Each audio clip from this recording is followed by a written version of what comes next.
claims for corruption and claims for lack of transparency came as well later, because most of the project was declared as a state secret. All of the major documents about financing the loan, financing the CRBC as a main contractor, financing, which is especially important, the subcontractors of the Chinese in Montenegro are declared state secret. I need to remind you that the CRBC was picked out of any kind of international tender, that the subcontractors are picked in cooperation between the CRBC and the Ministry of Traffic, again out of the public tender.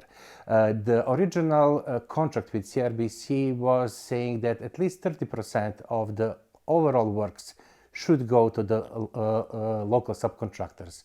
Last year figures are showing that over 50% is going to the local subcontractors, and they retracted something over 400 millions of euros until now.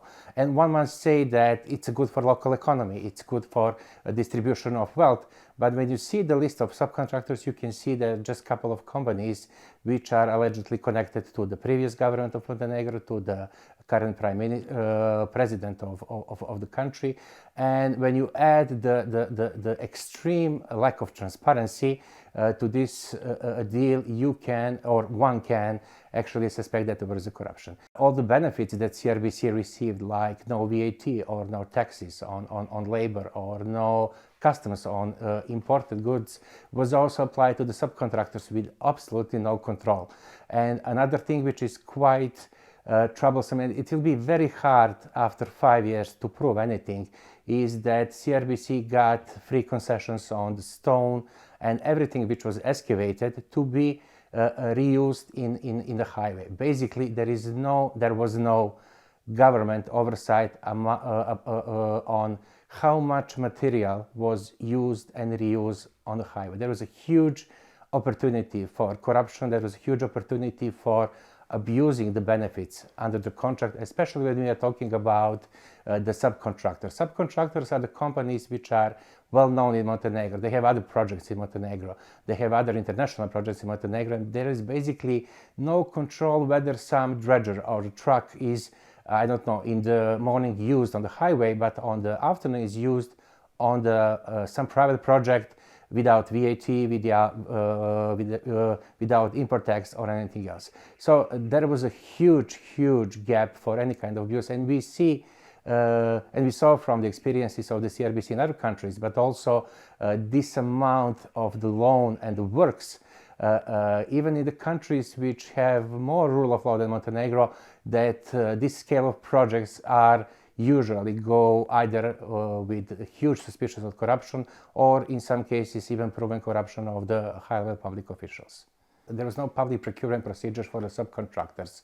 According to the modus operandi that was established between CRBC and the Ministry of Traffic, which is official investor in this project on behalf of the government, the CRBC just handpicked the subcontractors, and the Ministry of Traffic just to have to say okay to that. And we didn't have a single example when the Ministry of Traffic said, no, this subcontractor is not okay. And of course, the information about who is chosen were public, but we didn't know what kind of deals are actually between CRBC and the largest construction companies in the country, how bills are actually calculated. I haven't seen no reasoning to continue doing business with some entities that you are suspecting of at least not being transparent, not to say corrupted. And that's something that we're advocating with the government and in the public, that we need an immediate investigation, not only on the level of the ministries and to open up the books and open up the procedures, open up this overall secrecy that was following the project, but on the side of the prosecution as well, which is the weak side of all of this, because after the elections we didn't change the prosecution, so we are still looking into the reforms when it comes to the judiciary and the prosecution, and we have seen in the previous period that there is no political will to deal with possible cases of corruption on the highway, which is completely coming from someone from civil society. We are talking about the biggest project in the country. We have witnessed similar modus operandi in other countries involving the Chinese investment. We have seen the subcontractors that are participating in this project are, I would not say shady, but I would say not over low obedient.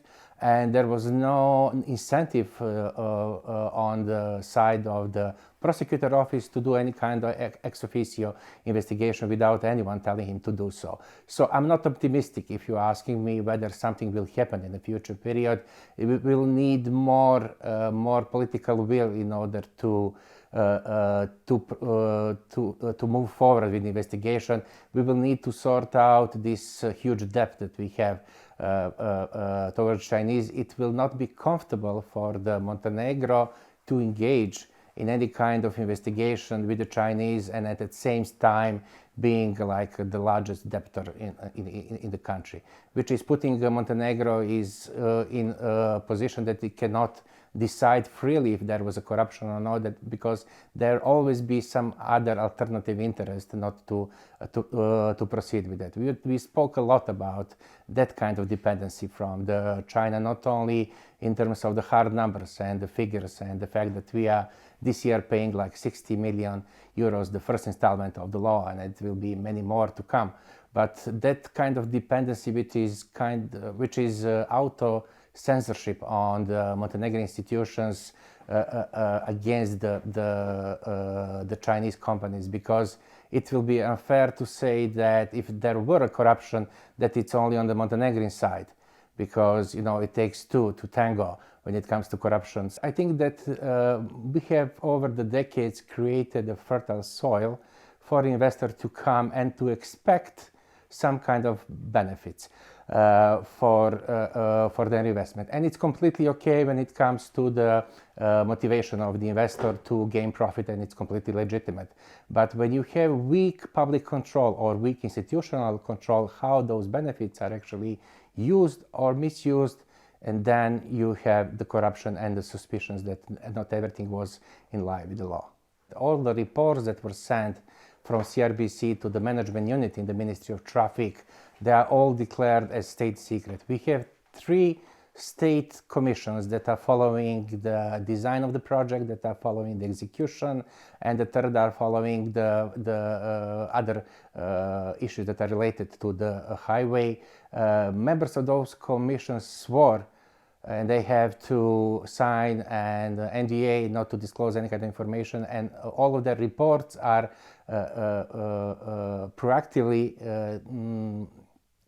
declared as state secret. So all of that information, what was happening after the contract was signed, how the payments are made, and how much, I don't know, money was given to the subcontractors, some of that is public, but in details, whether there was any kind of control, how that money was spent, what are the quality of works, that's all secret. We have a couple of leaks from these commissions and from the management unit over the inspection control of the quality of works, and we see on a couple of occasions there are huge problems with I don't know, the quality of concrete or the execution of works or some paperwork or some basic procedures. And I would not like for us to forget about the Tara River and the devastation that was happening in the 4th subsection of this part of the highway, which actually proved that for years the government was not controlling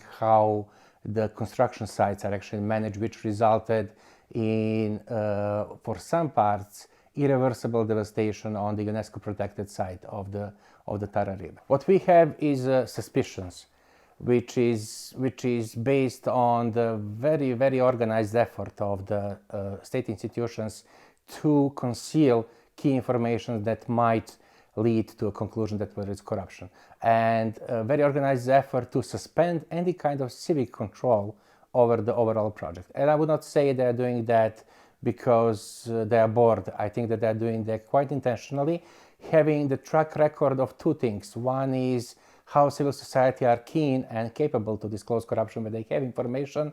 And another one is similar examples in other countries when both CRBC and in general Chinese investments were involved. And of course, the third one that I didn't mention, the catastrophic track record of the government of Montenegro when it comes to investments and deals in the previous period. Of course, we didn't have one of this size, which is only multiplying our suspicions. I know it's a long answer, because we didn't mention that.